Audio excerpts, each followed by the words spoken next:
கேள்வி இன்னைக்கு காலையில் கேட்கணும்னு நினைச்சேன். துதிக்கிற நேரம், ஆண்டவரை பாடுகிற நேரம் நாம் பெற்றுக்கொள்கிற நேரமா, நாம் கொடுக்கிற நேரமா?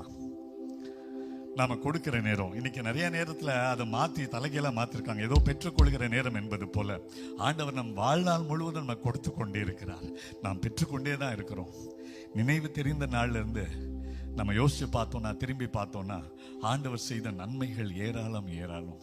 ஒருவேளை நம்ம ஆண்டவரை சின்ன வயசுல அறியல, பிந்தி தான் அறிந்திருந்தோம்னா, ஆண்டவரை அறிந்த நாள் முதல் தான் இல்லை, நாம் பிறந்த நாள் முதலே தேவன் நமக்கு நன்மைகளை தொடர்கதையாய் அழகாய் செய்து கொண்டிருக்கிறவர். அந்த கடைசி 2 சரணங்களை திரும்பமா பாடுமா?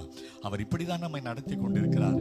ஒரு பொல்லாத உலகத்துல, விழுந்து போன உலகத்துல, சபிக்கப்பட்ட உலகத்துல, எல்லா மனிதர்களால் தலைகீழாகப்பட்ட உலகத்துல வாழ்ந்து கொண்டிருக்கிறோம். துன்பங்கள், துக்கங்கள், வியாதிகள், நோய்கள், படுக்கைகள் எல்லாம் இருக்கு. ஆனா தேவன் நம்மோடு கூட இருக்கிறார். வலப்பக்கத்தில் அவர்தான் நம்முடைய நிழல். எல்லாவற்றிலும் இருந்தும் நம்மை பாதுகாக்கிறவர், நம்மை தூக்கி நிறுத்துகிறவர். பாடுவோமா? வலப்பக்கத்தில் நிழல் அவரே, வழுவாமல் காப்பவர் அவரே. வலப்பக்கத்தில் நிழல் அவரே, சூரியன் பகலில் சந்திரன் இரவில் சேதப்படுத்தாதே.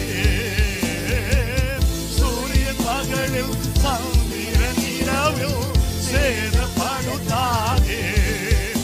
எனக்கு ஒத்தாசை வரும் பர்வதம் என் கண்களை எடுப்பே. எனக்கு ஒத்தாசை வரும் பர்வதம் என் கண்களை எடுப்பே. தீங்கும் என்னை அணுகாமல் ஆத்துமாவை காக்கும் என் தேவன். தீங்கும் என்னை அணுகாமல் போக்கையும் வரத்தையும் பத்திரமாக காப்பாற்று முதலாய். போக்கையும் வரத்தையும் பத்திரமாக காப்பாற்று முதலாய்.